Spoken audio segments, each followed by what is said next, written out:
Marcha por el 8M avanzando juntas, convocada por la Red de Municipios por la Igualdad de Género del Norte de Tenerife, que tendrá también su continuación en la Plaza de Europa con la lectura del manifiesto por este 8M, una de las primeras manifestaciones por el Día de la Mujer que tienen lugar en nuestro archipiélago, en esta ocasión en el norte de la isla de Tenerife. Como esta, van a ser muchas las que van a recorrer las calles de todas nuestras ciudades en esta jornada.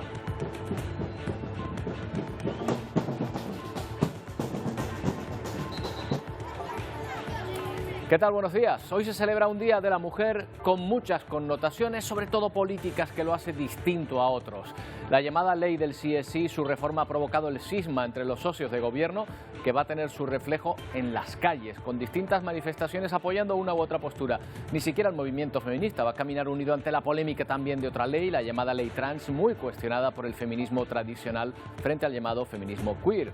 Un trasfondo agitado que no debe apartarnos la mirada del verdadero objetivo: la concienciación por seguir avanzando en la igualdad entre hombres y mujeres, un camino que fuera de nuestras fronteras aún le queda mucho recorrido.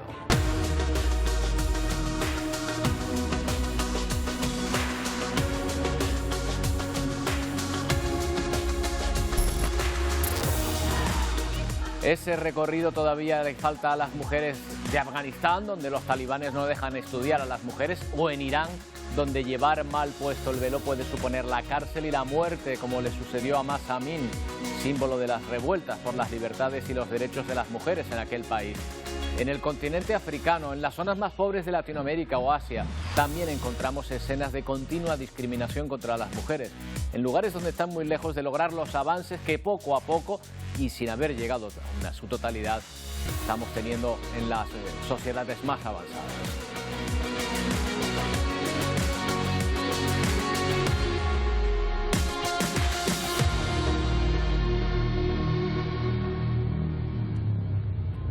Hoy vamos a tratar también otro tema que ha causado mucha polémica en esta última semana: la decisión de Ferrovial de irse a los Países Bajos.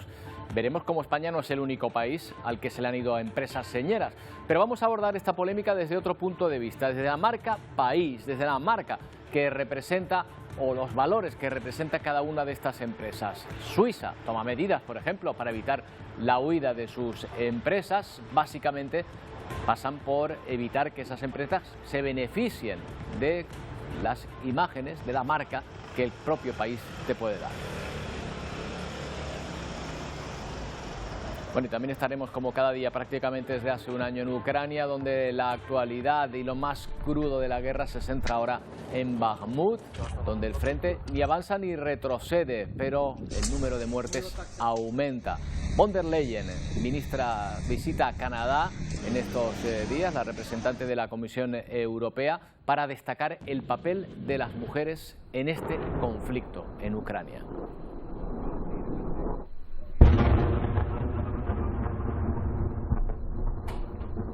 En la víspera del 8M, ayer el Congreso dio el visto bueno a continuar con la reforma de la ley del sí es sí. El Partido Socialista consiguió los votos necesarios gracias a los apoyos de la derecha, es decir, se confirmó la crisis entre los socios de gobierno, ya que Unidas Podemos cumplió lo anunciado y votó en contra. Durante el debate hubo reproches entre los miembros de la coalición. Antes por la mañana, el Consejo de Ministros había aprobado el anteproyecto de ley de representación paritaria, en el que se aspira a que los órganos directivos de empresas públicas y privadas tengan como mínimo el 40% de ambos géneros. Las entidades que incumplan las cuotas estarán expuestas a sanciones económicas. Además, esta ley establece que las listas electorales deben ser cremallera, que hombres y mujeres se vayan alternando en las candidaturas con la misma participación de hombres que de mujeres.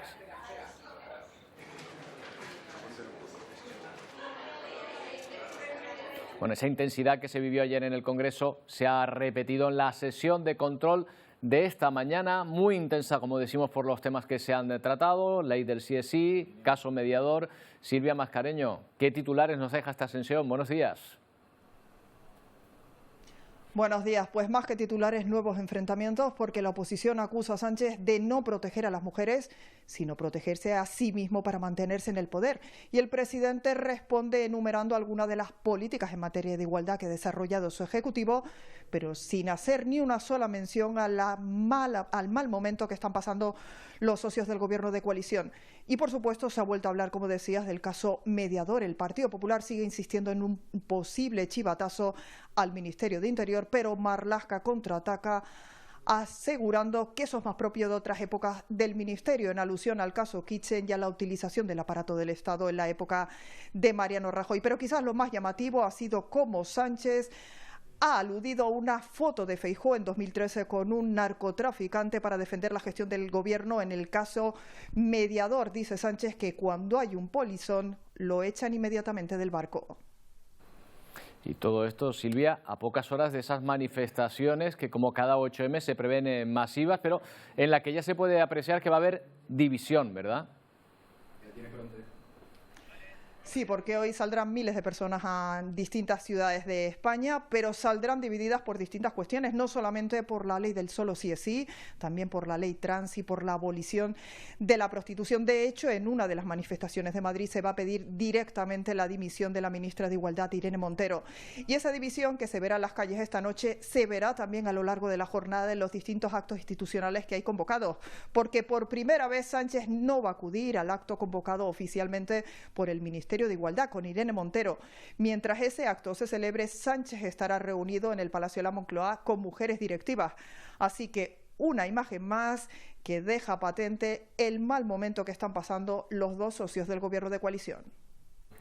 Efectivamente, todo en el marco de este 8 de marzo, en el que millones de personas saldrán a las calles en todo el mundo para reivindicar los derechos de las mujeres en este Día Internacional de la Mujer.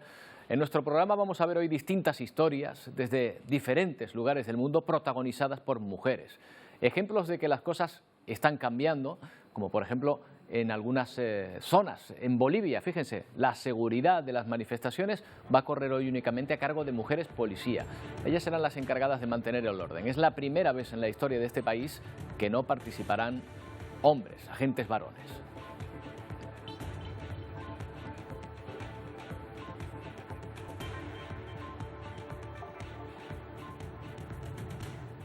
El país donde más mujeres mueren durante el embarazo, incluso después de dar a luz, es Afganistán.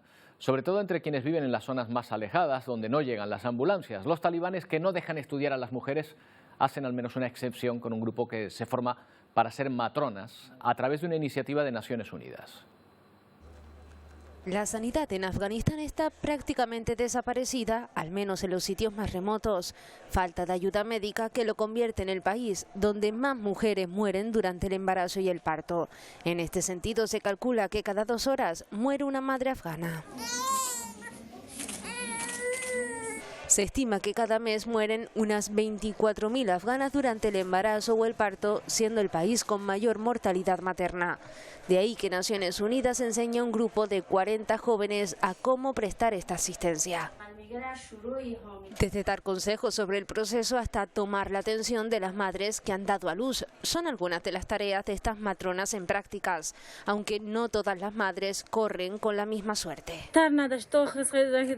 Cuidé al bebé en mi útero durante 9 meses, pero luego lo perdí. Es demasiado doloroso, explica Sisa.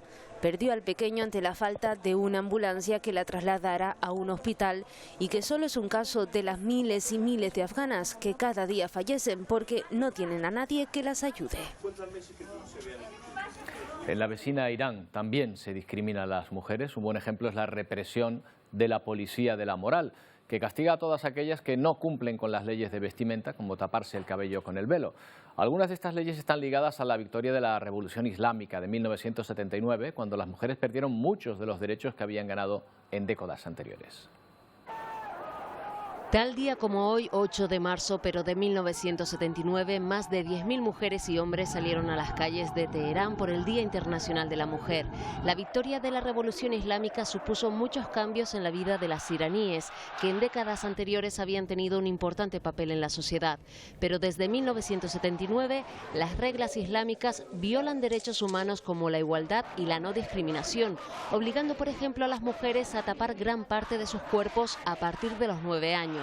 Y de no cumplirlo, pueden ser castigadas como le ocurrió a Mahsa Amini, que fue detenida por la llamada Policía de la Moral y falleció mientras estaba en prisión el pasado 16 de septiembre. Desde entonces han tenido lugar protestas en todo el mundo y manifestaciones en el país árabe que casi han desaparecido tras una represión que ha causado cerca de 500 muertos y en las que han sido ahorcados 4 manifestantes. El gobierno califica los disturbios de complot extranjero coordinado por Estados Unidos e Israel, a quienes también culpa de los ataques con gas tóxico en las escuelas de niñas. Pero los opositores del régimen especulan que detrás están grupos islamistas fanáticos que se oponen a la educación de las mujeres. Nilüfar Saberi es iraní y activista pro derechos humanos. La saludamos. ¿Qué tal, Nilüfar? Buenos días. Muy buenos días a todas y a todos. Nilüfar, usted es iraní, vive en España desde que su familia se exilió precisamente con la llegada del régimen de los ayatolás, ¿verdad? Sí, así es. Tras las protestas por la muerte de Mahsa Amini, por no llevar correctamente el velo, Irán es hoy un símbolo precisamente de quienes luchan por los derechos de la mujer, ¿verdad? Sí, tenemos la fuerte o la desdicha de que no nos quedó más remedio que ser causantes de la primera revolución feminista de la historia de la humanidad, apoyada por igual partes por mujeres, hombres y todos los iraníes, la inmensa mayoría de los iraníes de todas las capas sociales, tanto dentro como fuera del país. Fíjese que estos días, además, hay otra terrible noticia que está dando la vuelta al mundo, que tiene también como escenario este país, el envenenamiento de colegios de niñas y adolescentes. Yo me pregunto, ¿por qué hay quien ve a las mujeres como enemigos en ese país, en este régimen en concreto? El extremismo islamista es una ideología basada, entre otras cosas, en la misoginia. Entonces, las mujeres somos feudo de nuestro padre y nuestro marido. No tenemos identidad propia. Nacemos y morimos como menores, como discapacitadas judicialmente. Entonces, que nosotras queramos tener una identidad propia, voz propia, entre otras cosas, reclamar nuestro derecho a nuestra propia imagen y no sentirnos responsables de que el buen musulmán peque o deje de pecar de pensamiento o de obra, entonces esto no lo puede admitir. Si lo admitiese, dejaría de ser una ideología de extrema islamista. Nilüfar, estas protestas, estas manifestaciones por los derechos de la mujer en Irán fueron reprimidas duramente, con cárcel, con penas de muerte, pero ¿se ha detectado, usted desde aquí, ha detectado algún avance gracias a estas manifestaciones en su país? Manifestaciones y protestas llevamos teniendo desde el día 1 de la instalación al poder de los islamistas, porque nosotros en Irán nos levantamos contra el Shah no para instalar una teocracia, no para salir de Málaga y meternos en Malagón, sino para instalar una democracia. Nos robaron la revolución y llevamos 44 años luchando contra esa teocracia islamista. Lo que ha pasado a partir del 16 de septiembre de 2022 es que ya estamos en la fase de una revolución y esta revolución no tiene marcha atrás. Los avances son que las mujeres, por ejemplo, hacemos desobediencia civil no llevando el velo con todas las consecuencias que nos lleva, incluso nos puede costar la vida. Al tercer aviso, nos congelan el documento de identidad con que dejamos de existir durante un mes, etcétera, etcétera, pero aún así seguimos. Y muy afortunadamente nuestros hombres nos apoyan. Y esto no tiene marcha atrás, solo tiene un camino que es hacia la victoria y la instalación de una democracia laica en Irán. Bueno, por lo menos ha servido también para mostrar al mundo que Irán no es un Estado monolítico, o sea, que hay unos movimientos que se oponen efectivamente a este sistema opresor de las mujeres y muchos ciudadanos. La inmensa mayoría de la población. El poder, todos los recursos del país están en manos de una minoría y esa minoría nos lleva aplastando, reprimiendo desde hace 44 años. Somos un pueblo invadido por islamistas y que luchamos contra ellos. Y os necesitamos a todos los pueblos del mundo para que esta lucha llegue a buen puerto cuanto antes. Nilúfar, ¿tiene la sensación de que en nuestro país este movimiento de solidaridad con Irán no tiene tanto, no se ve tanto como pueden ocurrir con otros movimientos internacionales? ¿O no? ¿Cree que ya tiene visibilidad suficiente? No, en absoluto.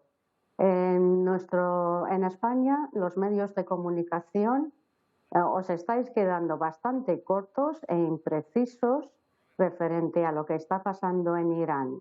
Personalmente llevo desde 2009 dando charlas al pueblo llano para que sepa lo que pasa en la teocracia islamista de Irán. El pueblo, cuando lo oye, lo entiende, lo apoya. Pero para que pase eso, necesitamos que los medios de comunicación nos apoyéis más y más verazmente. Y lo que pasa es que ningún gobierno del mundo quiere que Irán sea un país desarrollado, democrático, independiente. Eso no interesa. A los pueblos sí que nos interesa derrocar el extremismo islamista porque tarde o temprano nos salpica, como nos ha salpicado ya en otras ocasiones. Bueno, pues espero que desde aquí hayamos contribuido a paliar esa carencia de atención, por lo menos un poco en este Día de la Mujer que hemos querido destacar. Nilúfar, muchas gracias por atendernos. Buenos días y feliz Día de la Mujer. Gracias a vosotros. Bueno, muchísimas gracias. Feliz día a todas las mujeres y todos los hombres feministas, que los hombres cada vez son más feministas también en el mundo. Un saludo, gracias. un saludo. Igualmente. Bueno, y visita oficial de la presidenta de la Comisión Europea a Canadá. En su discurso, Ursula von der Leyen se ha referido al papel de las mujeres en la guerra.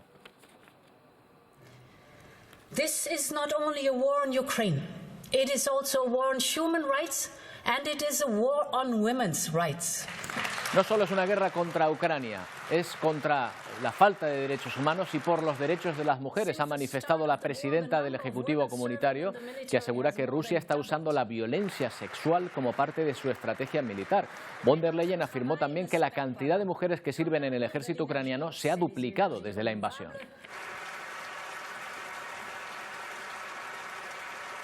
Bueno, mientras, en ese escenario de batalla, el líder del grupo de mercenarios Wagner asegura haber conquistado toda la parte oriental de la disputada Bakhmut.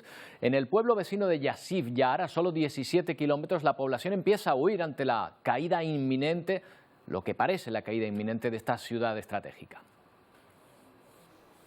Es la vista aérea del epicentro de la guerra en Ucrania. Bakhmut, una ciudad fantasma casi destruida, escenario de continuas explosiones que la envuelven en esta densa capa de humo y llamas. Rusia asegura que sigue avanzando en su conquista. El jefe del grupo mercenario ruso Wagner afirma que ya ha tomado el control total de la parte oriental de la ciudad. El ministro de Defensa ruso considera que conquistar este enclave permitirá a Rusia realizar más acciones ofensivas en otras ciudades. Pero desde el mismo interior de la sitiada ciudad, se sigue asegurando que Bakhmut sigue bajo control ucraniano, aunque reconociendo que la situación es extremadamente difícil. La única línea de suministro que le queda a Ucrania en este enclave es esta, Yasiv Yar, a 17 kilómetros al oeste. La proximidad de los combates está obligando a la población de este pueblo vecino a hacer las maletas. Las tropas ucranianas ya comienzan a establecer aquí nuevas líneas de defensa por si Bakhmut finalmente cae en manos rusas.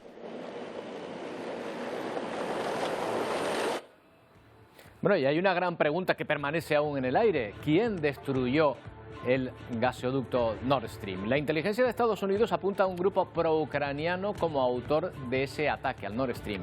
Algunas fuentes señalan incluso a las Fuerzas Armadas de Ucrania como posible saboteador. Tanto Alemania como Suecia, que están investigando el suceso, ya habían asegurado anteriormente que el atentado contó con el apoyo de algún actor estatal. No podía serlo un simple grupo autónomo. Bueno, y atención con lo que está pasando ahora en Georgia, porque la historia de este país puede recordarnos también a la de Ucrania. Más de 60 personas han sido detenidas tras las protestas opositoras frente al Parlamento de esta antigua república soviética. La polémica ley de agentes extranjeros es la que ha desatado las protestas, una iniciativa donde las organizaciones sin ánimo de lucro y los medios de comunicación van a recibir el estatus de agente de influencia extranjera si más del 20% de sus ingresos viene del exterior. Esto eleva la sospecha sobre estos agentes. Los críticos creen que la nueva normativa representa un giro autoritario que pone en peligro las esperanzas de este país de ingresar en la Unión Europea. Ya ha advertido de que la norma es incompatible con los valores de la Unión.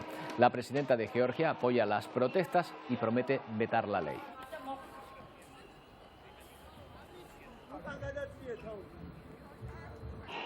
Bueno, atendemos a la situación de las mujeres en todo el mundo de nuevo, esta vez con uno muy cercano, la conciliación, una de las asignaturas pendientes. En el Reino Unido se da un problema muy común. Muchas mujeres que se ven obligadas a renunciar a su trabajo para cuidar de su familia. Es el caso de esta mujer, se llama Louise, es madre de 2 niñas y dejó de trabajar porque la guardería era más cara que el salario que iba a recibir. Su caso no es único. En este país calculan que el 76% de las madres que pagan una guardería no encuentran sentido a seguir trabajando, pues no les compensa económicamente.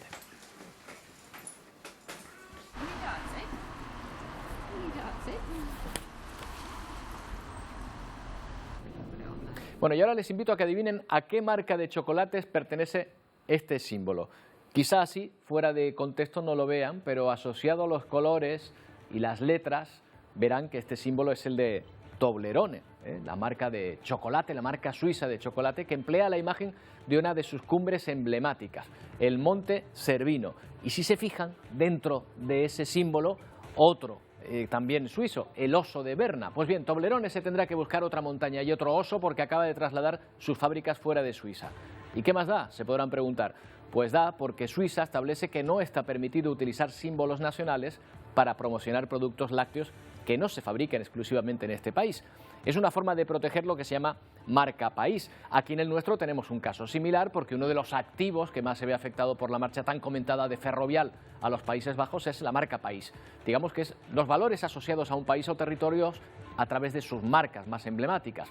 Ferrovial podría trasladar fortaleza, emprendimiento a la marca España, igual que otras marcas de bandera como Fiat en Italia o IKEA en Suecia. Pero cuidado, resulta que esas marcas se han trasladado también, ¿adivinan a dónde? Pues sí, a los Países Bajos. ¿Les suena? Y nosotros nos preguntamos, ¿tiene Ferrovial la misma consideración como marca? Vamos a hablar con un experto, Fernando de Córdoba, estratega de marca y de contenidos, autor del libro Los secretos de las marcas, una guía de branding para gente que no sabe qué es el branding.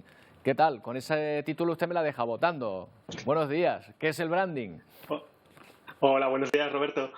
Pues el branding es básicamente todas las percepciones que tenemos acerca de algo. No tiene por qué ser una empresa, puede ser un país, puede ser un territorio, puede ser una persona, puede ser un animal o incluso una comida. El branding es todo lo que creemos saber de ese conjunto de asociaciones que tenemos hacia esa institución, empresa o persona.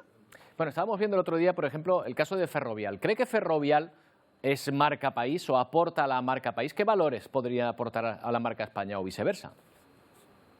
Bueno, Ferrovial desde luego es una marca muy importante de España y aporta valores a la marca país, como tú decías, pues el liderazgo, la construcción, el desarrollo de infraestructuras en los que en España también somos pioneros, aunque a veces no nos lo creamos.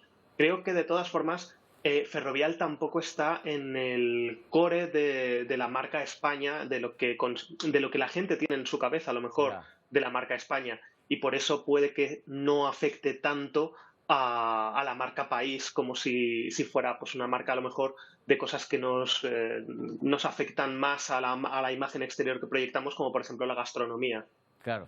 Fíjese, por ejemplo, estábamos viendo marcas tan señeras de su país como puede ser Fiat, como puede ser IKEA, que han trasladado también su sede a Países Bajos, pero esto no parece que las desvincule de esa bandera, de ese país, ¿verdad? No, las marcas, como decía, son percepciones y en el fondo muchas veces las percepciones se construyen más en base a lo que tenemos en la mente que al atributo que haya realmente detrás. IKEA para todos nosotros es diseño sueco. Fiat también es diseño italiano, ¿no? Tenemos como esta imagen de Italia como un país de un diseño exquisito, de un diseño muy cuidado. Tenemos todo el interiorismo nórdico, igual que tenemos, pues por ejemplo, la moda y el estilo francés, claro, o la ingeniería alemana.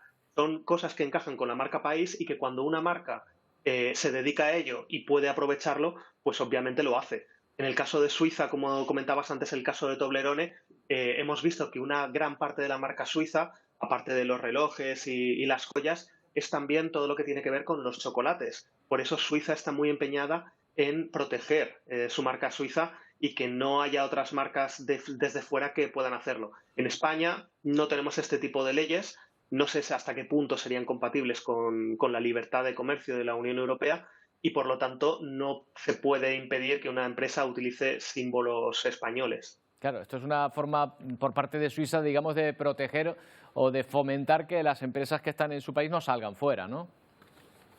Claro, es una manera de, como tú dices, de proteger su mercado, pero también es una manera de proteger su imagen. Suiza vive de la reputación que tiene, ¿no? De esta imagen mental, este cajoncito mental que ha construido en nuestra mente.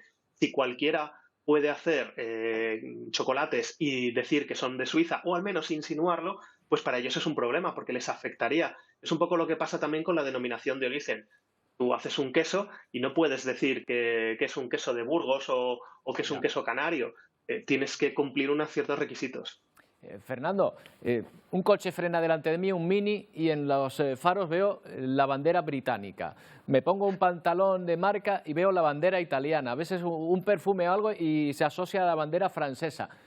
¿Con la bandera española esto sucede o España en este sentido no vende tanto? Yo creo que para nosotros la marca España es difícil de ver, porque muchas veces con estas cosas pasa como con los peces el agua, ¿no? Los peces no ven el agua. Nosotros nos cuesta ver la marca España porque vivimos dentro. Creo que la mejor manera de ver cuál es nuestra marca España es asomarnos al extranjero y ver qué dicen de nosotros. Yo creo que España pues destaca por muchas cosas, objetivamente, pues siempre lo decimos, ¿no? Los kilómetros de tren de alta velocidad, las donaciones de órganos, pero yo diría, mi apuesta personal diría, que en lo que más nos consideran el resto de países, yo creo que es la gastronomía. Y me parece que ese es uno de los pilares más importantes de la marca España. Hay quien dice que más que una España de las autonomías somos una España de las denominaciones de origen, ¿eh? Y no está mal, no está mal como concepto, no está mal tampoco como concepto de la política. Fernando de Córdoba, muchas gracias, ha sido un placer. Buenos días. Encantado, Roberto, gracias.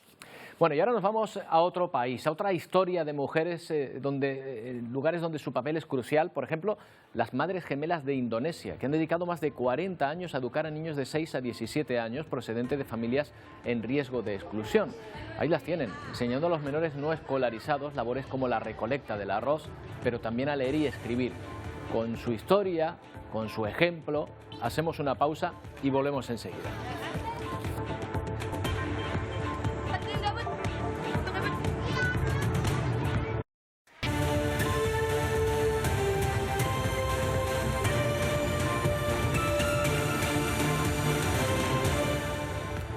Hoy estamos en Atlántico Noticias haciendo un repaso por el mundo con motivo del 8M, repasando las distintas situaciones y problemáticas que viven las mujeres en todo el mundo, también en países desarrollados como Estados Unidos.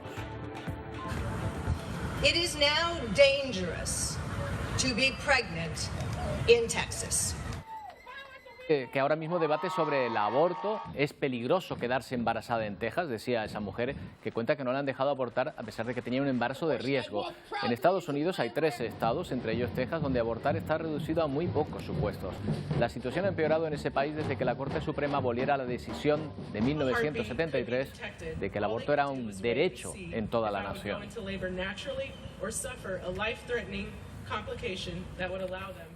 Bueno, estas son imágenes de otro país, Yemen, con una historia similar a la de las mujeres afganas que vimos antes. Muchas mujeres aseguran haber encontrado refugio a las machistas políticas del gobierno trabajando en el sector sanitario. Es la única opción que les queda. Por ejemplo, esta doctora que cuenta que cada día se enfrenta a muchos desafíos, desde lidiar con el desmoronado sistema de salud de su país al hecho de trabajar en una sociedad aún machista.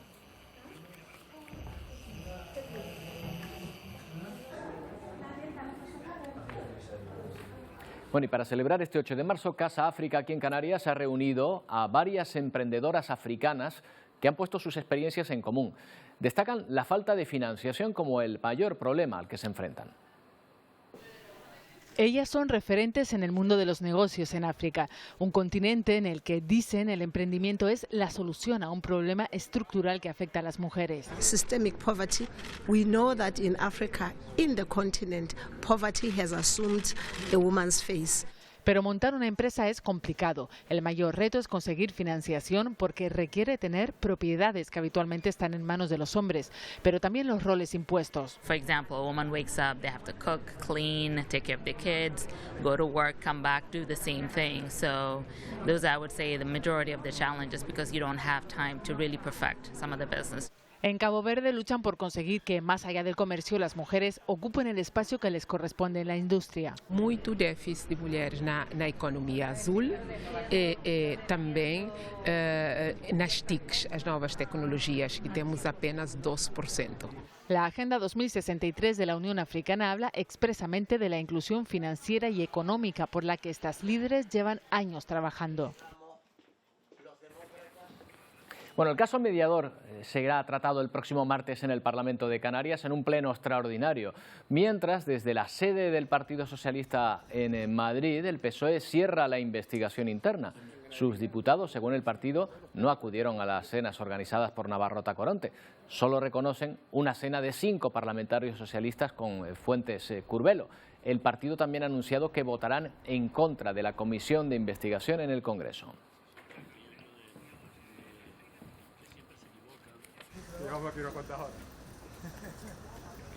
Buscamos más puntos de vista sobre este asunto. Hablamos con Pedro Revilla, es abogado penalista, concretamente abogado de Taiset Fuentes, exdirector general de Ganadería del Gobierno de Canarias y una de las personas investigadas en este caso. ¿Qué tal, Pedro? Buenos días. Hola, Roberto, ¿qué tal? ¿Cómo estás? Le agradezco que haya accedido a hablar con nosotros porque me consta que no quería hacerlo para no comprometer la defensa de su cliente. Mi propuesta es que nos explique sus valoraciones, entendiendo, Pedro, que usted evidentemente toma partido por su defendido. Antes que nada, dígame procesalmente en qué situación se encuentra su cliente. ¿Está acusado formalmente? Bueno, ahora mismo no está acusado formalmente, está siendo investigado. Hasta que no se proceda a realizar los correspondientes escritos de acusación por el Ministerio Fiscal y acusaciones en su caso, pues no tendrá el estatus de acusado. Lo cierto es que ahora mismo sí tiene el estatus de investigado y está, digamos, en libertad con cargos, aunque si bien no tiene ninguna medida cautelar, ni tiene la obligación de ir a firmar al juzgado, ni nada de esto. ¿Cuál sería, según va la investigación, la calificación a la que se enfrentaría, la tipificación a la que se enfrentaría? ¿Cohecho? ¿Estafa? Bueno, en principio lo que se les está atribuyendo a todos los procesados, sin especificar aún, porque todavía estamos en un momento muy incipiente, pero lo que se está atribuyendo es un delito o varios delitos de cohecho, estafa, tráfico de influencias, en fin, pero todas estas calificaciones son muy, digamos, son muy iniciales, son muy que todavía no tienen visos de que vayan a ser las calificaciones definitivas, ¿no? Pero debe ser difícil preparar un caso de estos en el que cada día aparecen públicamente audios, fotografías, se publican por la prensa. Yo me pregunto, ¿están obligadas las partes personadas en el proceso a conocer todo este material antes de que aparezcan en los medios, por ejemplo, antes de que se hagan públicos? Hombre, lo lógico es que las partes sean las primeras en que tengan acceso a toda la información de lo que son las diligencias, ¿no? A todas las diligencias practicadas, incluido pues el material probatorio, como pueden ser vídeos, transcripciones, etcétera, ¿no? Eso es lo normal. En cualquier caso, no es que sea lo normal que tengan las partes que tener lo primero acceso al procedimiento y luego los medios, no. Es que los medios no tendrían por qué tener acceso al procedimiento, ¿no? Porque aunque no exista secreto de actuaciones, en teoría los procedimientos judiciales no tienen que estar siendo divulgados. Piensa que pueden haber datos que afecten a la intimidad de las personas, por ejemplo, ¿no? Y desde este punto de vista se podría incluso incurrir en el caso de filtrar actuaciones a los medios de comunicación, aunque no sean secretas, se podría incurrir en un delito de revelación de secretos. Y ya te digo, no sería la primera vez, yo lo he visto ya con anterioridad, en que abogados o procuradores resultan imputados por divulgar datos de sumarios, de diligencias de investigación, a pesar de que ya no eran secretas, ¿no? En una grabación que ha publicado hoy Canarias 7, su cliente, Tayset Fuentes, le pregunta a un alto cargo socialista en Gran Canaria por quién es el tal Navarro Tacoronte. ¿Esto vendría a indicar que fue Navarro Tacoronte quien se acercó a su cliente en primer lugar? Bueno, yo la verdad es que no quiero hacer ningún tipo de valoración que afecte a la defensa de mi representado, pero bueno, en todos los medios consta ya la grabación de la declaración de Tayset, y bueno, efectivamente eso fue lo que declaró él, ¿no? En su opinión, Navarro Tacoronte ha aportado pruebas contundentes para demostrar la trama de sobornos en torno a Bernardo Fuentes. Bueno, yo no sé si ha aportado pruebas contundentes. Yo sí te puedo decir que yo no he visto con profundidad las actuaciones, o sea, no las he estudiado. Yo lo que sí te puedo decir es que esta verosimilitud que se le están dando a las afirmaciones de Tacoronte, principalmente en los medios de comunicación, porque todavía ni el juzgado ni el fiscal han hecho ningún tipo de valoración concreta, ¿no? Pero la valoración que se le está haciendo por los medios de comunicación, a mí, y la verosimilitud que se le está dando a sus afirmaciones, a mí me parece algo insólito. Me parece algo insólito principalmente por el historial delictivo que tiene esta persona, ¿no? Y de una simple no lectura, sino de escuchar los relatos de este señor, yo la verdad es que para mí, en mi opinión, deja mucho que desear, ¿no? Yo la credibilidad que le doy es cero. ¿Cuál sería la motivación entonces de esos relatos en su opinión, Pedro? Procesalmente, por ejemplo, que es el terreno que usted conoce, ¿obtendría Navarro Tacoronte algún tipo de ventaja o de eximente actuando como delator, por ejemplo? Pues yo la verdad es que no, ahora mismo no lo sé, porque vamos a ver, si él lo que piensa es buscar un atenuante, como puede ser, te hablo desde mi punto de vista, mi opinión, ¿no? Si él busca algún tipo de atenuante, pues podría haber comenzado por haber declarado, ¿no? Él se acogió a su derecho a no declarar, él podía haber declarado y, no sé, haber reconocido los hechos para tratar de buscar un atenuante, pues una atenuante analógica de colaboración con la justicia o de arrepentimiento o de confesión tardía, algo así, ¿no? Y poder buscar pues que en un futuro pues la pena que le fuera impuesto pues fuera la pena en un grado mínimo, ¿no? Pero él no ha hecho nada de eso, o sea, él no declara y luego se va a los medios a decir todo tipo de cuestiones que afectan a personas que están aquí imputadas y a personas que no están imputadas. Yo sí te digo que la percepción que yo tuve el día de las declaraciones, ayer ya lo dije a otro medio y sin entrar a valorar los hechos concretos, pero lo que sí era denominador común de todos los empresarios es que poco más o menos que denunciaban que habían sido víctimas de una estafa. Ese era lo que ellos declaraban, ¿no? A mí realmente me llamó mucho la atención, y me llamó mucho la atención también que fuesen como detenidos los empresarios que además estaban diciendo que se sentían estafados. Y todos decían lo mismo, no es que se hubiesen puesto de acuerdo previamente, ¿no? Porque es que no tuvieron contacto en teoría, porque estaban detenidos y no estaban comunicados, ¿no? Entonces, a mí eso me llamó mucho la atención, ¿no? Y bueno, y principalmente, mira, a mí lo que en mi opinión, y que tengo que decirlo porque es que me parece algo lamentable, es lo que está pasando en España, que no se respete la presunción de inocencia, que esto se convierta en un circo mediático y que se esté utilizando este caso como arma arrojadiza por parte de todos y cada uno de los partidos políticos. Me parece una cosa patética, y que además se pretendan ahora personarse como acusaciones populares todos los partidos políticos, PSOE, PP, Podemos, la Asociación de Guardia Civil. A mí eso me parece que está fuera de lugar. Es más, y yo ya lo he dicho en algún medio, yo creo que debe ser rechazada tal personación, porque realmente los intereses de todas estas acusaciones son intereses coincidentes, o sea, ninguna aporta nada nuevo. Por lo tanto, lo único que provocarían es una dilación del procedimiento en contra de los investigados. Por último, Pedro, ¿se considera su cliente, Tayset Fuentes, víctima también del engaño de Navarro Tacoronte, del llamado mediador? Bueno, yo no quiero hacer valoraciones. Yo me remito a lo que al vídeo al vídeo de su declaración que todos tienen, y bueno, en principio eso fue lo que él manifestó, ¿no? De acuerdo. Pedro Revilla, muchas gracias por atendernos. Buenos días. Muy bien, gracias. Hasta luego. Un saludo. Bueno, pues ya ven, más sobre este caso que ha centrado buena parte de la actualidad en la última semana, en los últimos días. Vamos a ver cómo viene Ponte al Día en esta mañana. Wendy, Pedro, buenos días. ¿Qué tal, Roberto? Hola, Roberto. Muy buenos días. Pues en este 8 de marzo, Día Internacional de la Mujer, vamos a estar en directo en distintos puntos del archipiélago, donde a partir de ahora empiezan a desarrollarse, a convocarse distintos actos institucionales. Sin duda es una jornada de reivindicación, de lucha en pro por la igualdad y los derechos de todas las mujeres. Además, también en el programa de hoy vamos a contar con el testimonio de muchas mujeres que han sido pioneras en distintos ámbitos y que son todo un ejemplo a seguir. Nombres propios en distintos campos, como por ejemplo puede ser el de la agricultura o también el deporte. Sin duda abordaremos en profundidad esta fecha, este 8M, pero también evidentemente hay más temas hoy en Ponte al Día. Claro que hay más temas en el día de hoy. En otro orden de asuntos vamos a darles recomendaciones de cómo ustedes pueden sortear esta inflación cuando vamos al supermercado y queremos llenar el carro de productos sanos, saludables, equilibrados, y es que no es fácil porque los precios de los alimentos están por las nubes. Hoy nos visita Berta Pinto, nuestra nutricionista,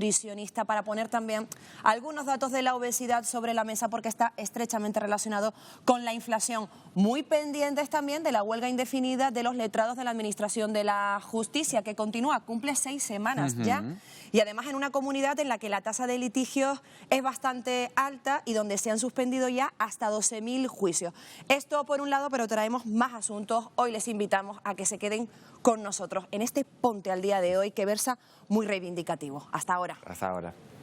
Hasta ahora, compañeros. Bueno, estábamos el otro día hablando de los tornados sobre Filipinas, de las tormentas del monzón y ahora de un desastre medioambiental. No mejoran, ¿eh? La verdad que sí, que nos vamos de Guatemala a Guatepeor, pero en este caso es en Filipinas. Sí, un desastre medioambiental con un vertido de petróleo por un barco hundido debido precisamente a esos tifones de los que hablábamos el otro día. Bueno, pues con estas imágenes de dron se puede apreciar perfectamente cómo se ha trasladado toda esa mancha, ha ido acercándose hacia la isla Mindoro, pues causando, como decías, un auténtico desastre. Más de 800.000 litros de fuel se han repartido por todas estas costas, por todas estas playas paradisíacas, ¿verdad?